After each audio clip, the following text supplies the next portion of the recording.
রহমান রহিম। আসসালামু আলাইকুম রহমতুল্লাহ। Training and skill ডেভেলপমেন্টে আপনাকে স্বাগতম। আজকে আমি কথা বলবো আমাদের একটা ফার্স্ট লাইন ম্যানেজার বা এরিয়া ম্যানেজার অথবা ফার্স্ট লাইন সেলসের যারা কাজ করেন ফার্স্ট লাইন ম্যানেজার হিসেবে তাদের কম্পিটেন্সি লেভেল নিয়ে, তাদের কম্পিটেন্সি ডোমেইন নিয়ে কথা বলবো, কয়েকটা পয়েন্ট আলোচনা করব। একজন নতুন ম্যানেজার বা পুরান ম্যানেজার বা কী করেন, কাজের শুরুতেই উনি একটা OKRS অর্থাৎ গোল সেটিং অ্যান্ড পারফরমেন্স ম্যানেজমেন্ট করেন। ওনার কি গোল সেটিং করতে হবে? গোল সেটিং করতে হবে ওনার প্রতিদিন কখন, মানে সপ্তাহে, মাসে, বছরে বা কোয়ার্টারলি বা প্রতিদিন কখন আপনার এমপিওর কাজে পারফরমেন্সটা করবেন। অনেক সময় দেখা যায় যে ফার্মা মার্কেটে তো প্রতিদিনই করতে হয়, সেলসেও অনেক কনজিউমার প্রোডাক্টের সেলসও প্রতিদিন করতে হয়। তো প্রতিদিনই আপনাকে একটা গোল সেটিং করতে হবে, প্রতিদিনই আপনাকে তার পারফরমেন্স অ্যানালাইসিস করতে হবে, তার ভুলগুলো বোঝাতে হবে।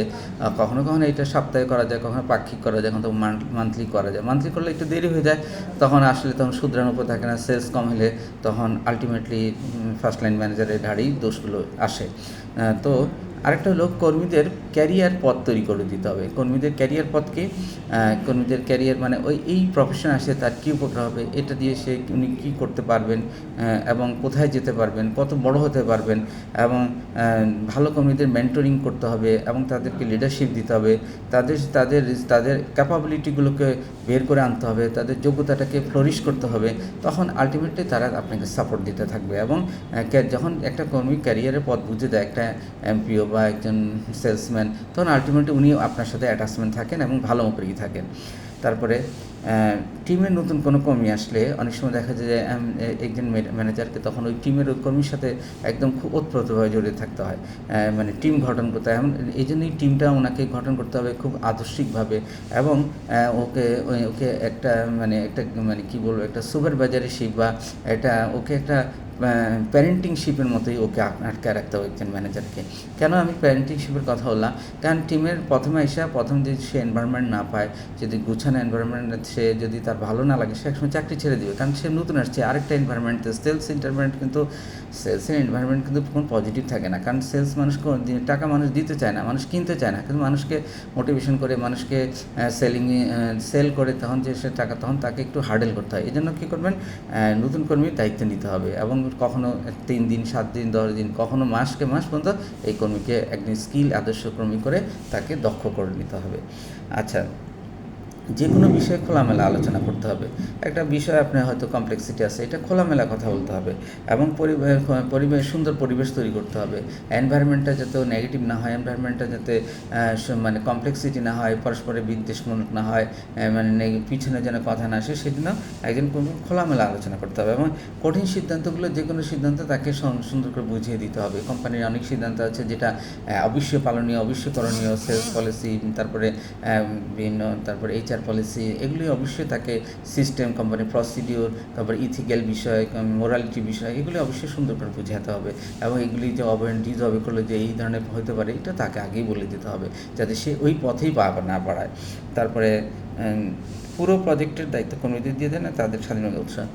মানে আপনি যখন কর্মীদেরকে বুঝবেন যে না তারা পারবে, তাদের কাজ বুঝিয়ে দিবেন, তাদের স্কিল করে দিলেন, 2 মাস 3 মাস তাদের সাথে থাকলেন, প্রয়োজনে আরও কম থাকতে পারেন, কিন্তু যখন দেখবেন তারা সেলফ, তখন তাদেরকে ছেড়ে দেন।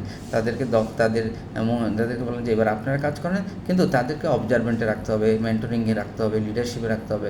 কারণ আমি বলবো না আপনি মাইক্রো ম্যানেজমেন্ট করেন। মাইক্রো ম্যানেজমেন্ট করতে গেলে আপনি অনেক সময় তারা বিরক্ত হবে। হ্যাঁ, আপনি ফলো আপ রাখেন, কিন্তু ফলো আপটা মেন্টরিং হতে হবে, লিডারশিপ টাইপের হতে হবে, প্যারেন্টিং টাইপের হতে হবে। তাহলে দেখবেন সে কিন্তু এটাকে নেগেটিভলি না, এটাকে পজিটিভলি নেবে।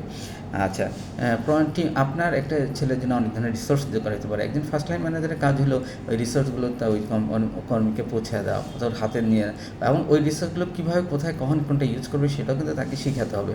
এবং যখন সে এটাতে এক্সপার্ট হবে, তখন সেই রিসোর্সটা, কোম্পানির রিসোর্সটা, একটা একটা শো কার্ড হোক, একটা লিটারেচার হোক, একটা কলম হোক সে এটা যেন নষ্ট না করে, সে এটা যেন মিস ইউজ না করে, কারণ এগুলো প্রত্যেকটা কোম্পানির মানে পয়সা, কোম্পানির এমপ্লয়ীদের পয়সা, কোম্পানির প্রফিটের পয়সা বা কোম্পানির কস্টিংয়ের পয়সা দিয়ে করা যায়, এগুলি আমানতদারিতে বুঝাতে হবে, তখনই সে এটাকে গুরুত্বপূর্ণ মনে করবে।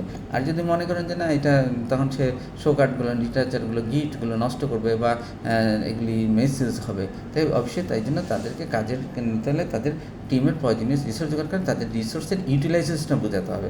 আরেকটা হলো যে কোনো কাজে পক্ষপাতিত্ব না করা। একজন সেলস ফার্স্ট লাইন ম্যানেজার অবশ্যই একজন টিমের যত সদস্য সবার সাথে সমান সুন্দর ব্যবহার করতে হবে। হ্যাঁ, আপনি যে ভালো স্কিল থাকে তো অবশ্যই প্রতিষ্ঠানিক কোম্পানি মূল্যায়ন করবে, সেটা ডিফারেন্ট ইস্যু। তার সেল ভালো, তার কেপিআই ভালো বেশি, সেটা তো ডিফারেন্ট, কিন্তু আপনার ক্ষেত্রে যেন এখানে কোনো সমস্যা না হয়। আপনি মূল্যায়ন করতে যেন আপনি একজন জুনিয়র কেউ সিনিয়র কেউ বা কাউকে আপনার ভালো লাগে, কাউকে ভালো লাগে না, কারো আচরণ হয়তো একজনের আচরণ একটু খারাপ, আপনাকে অবশ্যই এগুলি ওভারলুক করতে হবে। ক্ষমা সুন্দর দৃষ্টি করতে, ইসলামিক ক্ষমা সুন্দর দৃষ্টিটা অনেক অনেক অনেক মানে মূল্যায়ন করা হয়। এটা অনেক দেখা যায় যে আমার কাউকে ভালো লাগে না, ও আমাকে বেশি অনার করে না, আমি ওরে পিছনে ওর ওর ওর ওর জন্য আমি একটা হার্ডেল হয়ে গেলাম, অর্থাৎ আমার মানে আমি অনেক সময় দেখা যায় সে আসলে তার মানে প্রপার মূল্যায়ন আমি করছি না, যদিও সে যোগ্য, কিন্তু দেখা যায় একজন অদক্ষকে আমি মূল্যায়ন করছি, তখন আপনার টিম নষ্ট হবে, আপনার ট্রাস্টনেস নষ্ট, অ্যাকাউন্টেবিলিটি নষ্ট হবে। এইসব ক্ষেত্রে দেখা যায় একসময় ম্যানেজারেরও সমস্যা হয়। তাহলে নিয়োগ বা যে কোনো মূল্যায়নে, যে কোনো পক্ষপাতিত্ব, যে কোনো পক্ষপাতিত্ব আচরণ না করে সবার সাথে সুন্দর ব্যবহার করতে হবে। তো ডিয়ার অডিয়েন্স, আমি ট্রেনিং স্কিল ডেভেলপমেন্ট থেকে একজন ফার্স্ট লাইন ম্যানেজারের কিছু ডোমিন বিষয়ে ক্যারেক্টার আলোচনা করলাম। আশা করি আপনাদের ভালো লাগতে পারে। ভালো লাগলে আমার চ্যানেলটিতে লাইক সাবস্ক্রাইব করবেন এবং আরও বেশি যেন অ্যাটাচমেন্ট থাকতে পারেন সেই বিষয়ে সচেতন মানে বিনীতভাবে অনুরোধ করছি। আসসালামু আলাইকুম ওয়া রাহমাতুল্লাহি ওয়া বারাকাতুহু।